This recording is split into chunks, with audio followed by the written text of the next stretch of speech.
Assalamualaikum warahmatullahi wabarakatuh. Alhamdulillah alamin. Wassalatu wassalamu ala asrofil anbiya wal mursalin wa ala alihi washabihi wasallim. Amma ba'd.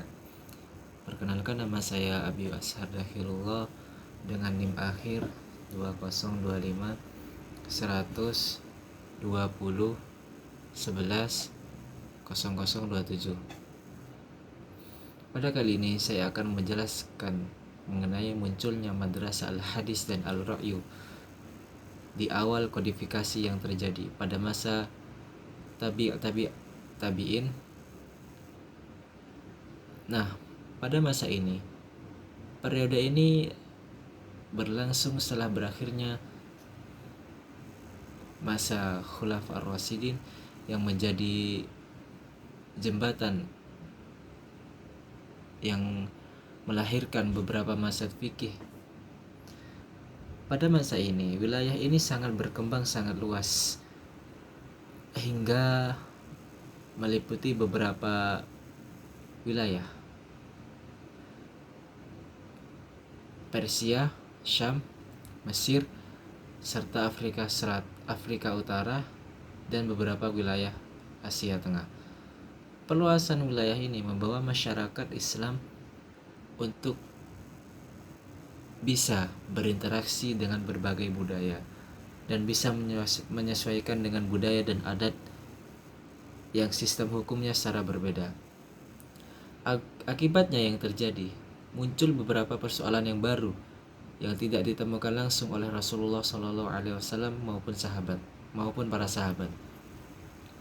Karena itu, para ulama tabi'in dan tabi'al tabi'in melakukan ijtihad secara lebih intensif dan kemudian dari proses inilah lahir dua corak besar pemikiran hukum Islam, yaitu madrasah al-hadis dan madrasah al-ra'yu, serta dimulainya proses kodifikasi Islam melalui penulisan hadis dan kitab-kitab fikih. Pengertian tabi'in dan tabi'al tabi'in secara bahasa, tabi'in adalah orang-orang yang mengikuti, dan menurut istilah, tabi'in adalah generasi muslim yang penerusnya bertemu langsung dengan sahabat Nabi, kemudian beriman kepada Allah dan Rasulnya, dan contoh ulama tabi'in adalah Hasan al-Basri, Ibrahim Naqai, Atta bin Abi Rabbah. Mereka adalah penerus ilmu para sahabat dalam bidang hadis, tafsir, dan fikih.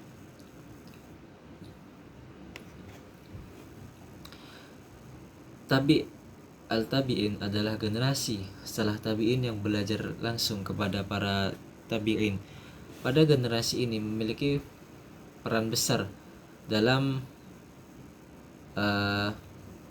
menyampaikan seluruh tujuannya. Ada beberapa tujuan yang ingin disampaikan. Yang pertama yaitu ingin mengembangkan metodologi ijtihad, kemudian menyusun secara langsung kaidah fikih, mengkodifikasi atau mentahrid hadis, dan kemudian melahirkan imam-imam mazhab. Tokoh imam mazhab yang terkenal sebagai berikut adalah Imam Malik, Imam Abu Hanifah, dan Sufyan Ats-Tsauri.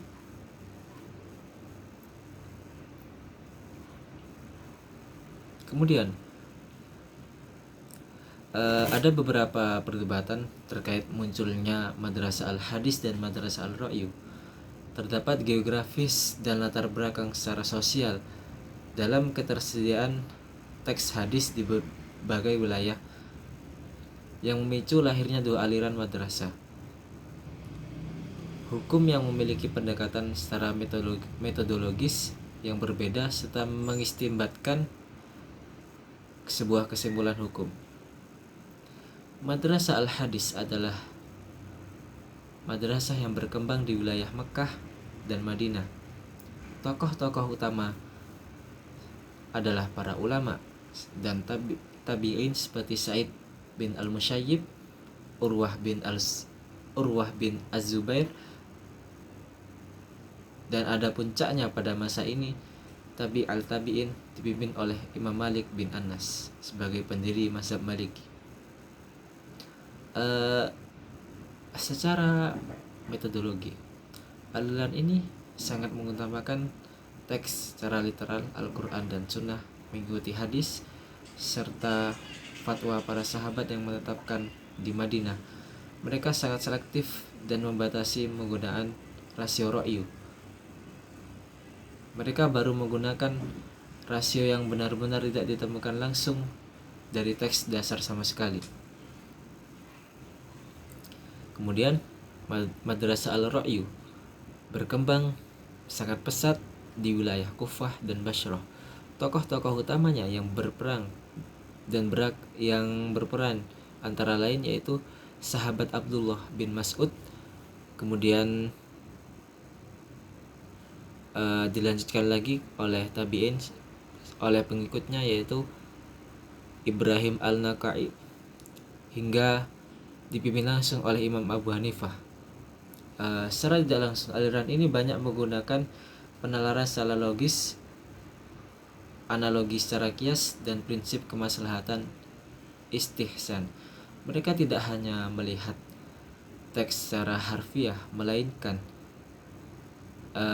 pencarian suatu sebab akibat secara rasionalitas melalui hukum, dan tujuannya balik ke dalam teks hukum yang masuk ke dalam maqasid al-syariah. Mereka juga mempelopori fikih iftiradi, fikih hipotetis yang kasusnya yaitu melalui penggadaian kasus. Di sini ada awal kodifikasi masuknya dalam hukum Islam. Proses pembukuan ini secara resmi dinilai langsung atau dibuat dan dibentuk oleh Khalifah Umar bin Abdul Aziz. Beliau khawatir hadis-hadis Nabi akan hilang seiring wafatnya para penghafal hadis senior, dan merajalelanya pemalsuan hadis akibat pertentangan konflik dalam politik. Khalifah memerintahkan ulama besar Madinah seperti Ibnu Syihab Az-Zuhri untuk mengumpulkan sebuah bukti dan membukukan hadis secara tertata rapi. Kemudian para ulama mulai menyusun sebuah kitab-kitab yang tidak hanya berisi hadis, tetapi juga berisi sebuah fatwa pendapat para sahabat yang memiliki kesimpulan hukum fikih yang disusun secara bab per bab hukum seperti sholat, nikah, jual beli, dan lain-lain. Kitab-kitab yang dirilis atau dikaryakan oleh beberapa ulama, yang pertama yaitu kitab Al-Muwatta, karya langsung dari Imam Malik. Yang kedua yaitu melalui kodifikasi mazhab Imam Hanafi, yang kitab-kitabnya seperti Zohir bersifat al-riwayah yang ditulisan langsung oleh Muhammad al-Saibani, menjadi pembukuan hukum fikih secara rasional pertama yang sistematis.